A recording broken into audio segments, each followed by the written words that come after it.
एक बार बड़ी प्रसिद्ध लीला हमारे स्वामी जी के परिकर के सुनामे कि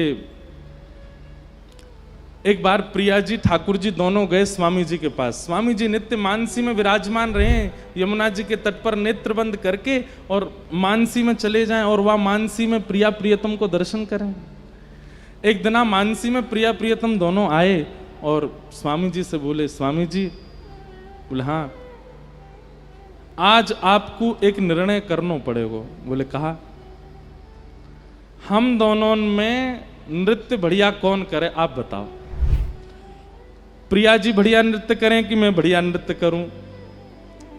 स्वामी जी बोले ये तो आपने असमंजस में डाल दियो मुंह को, जाको नाम लूंगो सोई दूसरो बुरो मान जाएगो। वैसे तो दोनों एक ही हैं। बिहारी को मतलब ये आप जो कुंज बिहारी कहते हैं या को मतलब केवल ठाकुर जी नहीं, कुंज बिहारी मतलब कुंज में जो विहार कर रहे हैं। और विहार अकेला नहीं करता है, दोनों करते हैं, युगल करते हैं। बिहारी को मतलब युगल है, बिहारी को मतलब ठाकुर जी नहीं है। कुंज बिहारी मतलब युगल बिहारी, दोनों जो कुंज में विहार करें वो। प्रिया प्रीतम दोनों आए, स्वामी जी से बोले आज आपको निर्णय करना है। स्वामी जी बोले काय बात को निर्णय?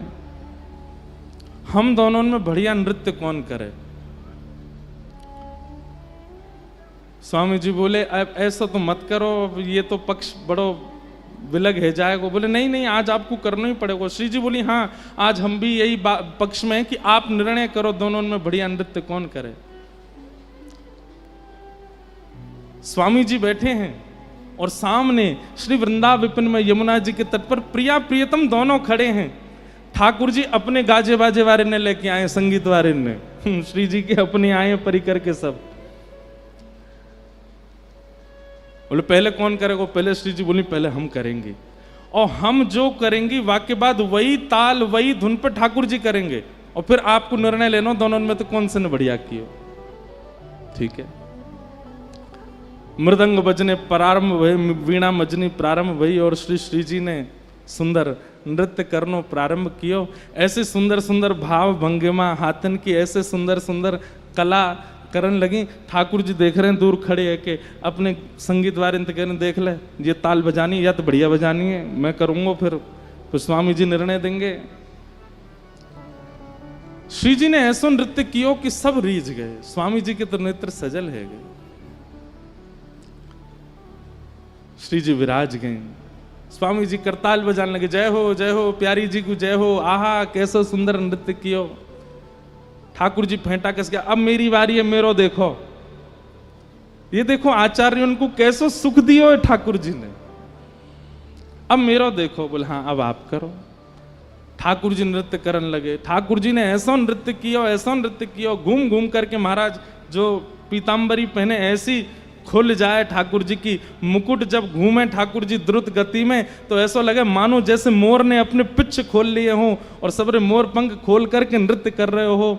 ठाकुर जी के जो हाथन में पावन में जो कड़ूला हैं उनमें से धीमी धीमी आवाज आ रही है। ऐसा सुंदर नृत्य कर रहे हैं, देख करके किशोरी जी ही रीझ रही हैं। आहा कितने प्यारे लग रहे हैं, कितने सुंदर लग रहे हैं। जैसे ही ठाकुर जी ने अपना नृत्य विश्राम किया,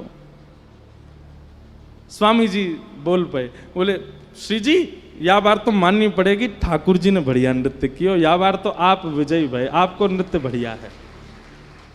प्रिया जी बोली सही है हमने मान ली इनको नृत्य बढ़िया, लेकिन अब की एक बार में निर्णय ना होवे, अब की बार होएगा। दूसरी बार प्रिया जी आई, ठाकुर जी तो बोली अब सुनो अब पामन से नृत्य नहीं होएगा, केवल हाथन से होएगा। खड़े रहना केवल हाथ ही चलाने और फिर देखियो कौन बढ़िया करे। फिर से सब साज प्रकट भय। श्री जी ने जैसे नृत्य करना प्रारंभ किया, ऐसी सुंदर सुंदर भंगिमा बना में हाथन सो ही ऐसा स्वरूप बना दियो महाराज।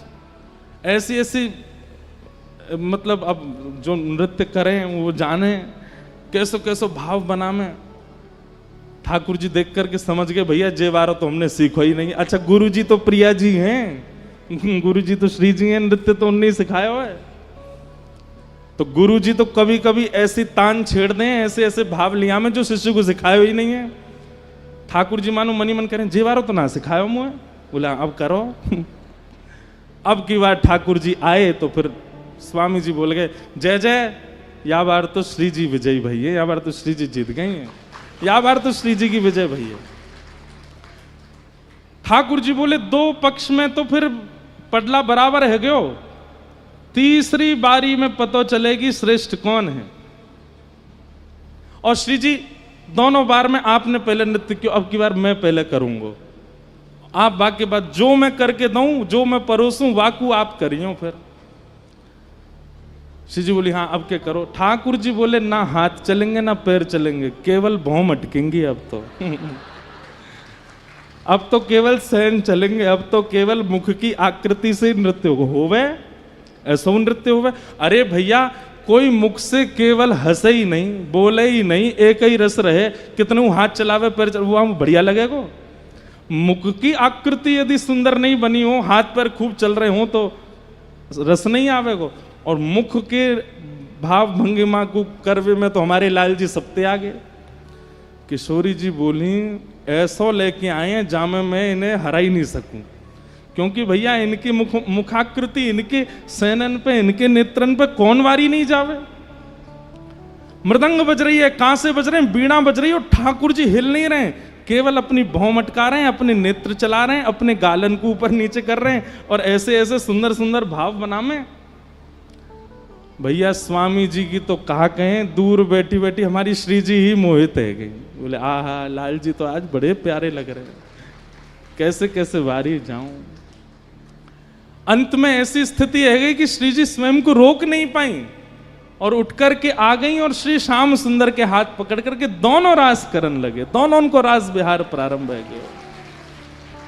स्वामी जी देख करके आनंदित है रहे, रास करते करते द्रुत गति में करते करते करते करते जैसे ही थके, दोनों जाकर के स्वामी जी की गोद में ही विराजमान है गए, और विराजमान है करके बोले, अब बताओ स्वामी जी कौन ने अच्छो रास किए। तो स्वामी जी बोले, अब कहा करूं। तो भुजा तो धर दी ठाकुर जी के ऊपर और मुख कर लियो किशोरी जी के ऊपर। मतलब एक अंग से तो ठाकुर जी को विजयी बता रहे हैं और मुखाकृति से श्री जी को देख रहे हैं। आपने ही सबसे बढ़िया किया, और यहाँ पे ठाकुर जी ऐसे इशारा कर रहे हैं, उन्हें नहीं आपने किया। तब दोनों मिलकर के बोले, स्वामी जी आप तो बड़े रसिक हो। तब श्री नाभा जी कह रहे हैं, रसिक छाप हरिदास की। ऐसे स्वामी जी महाराज रसिक हैं।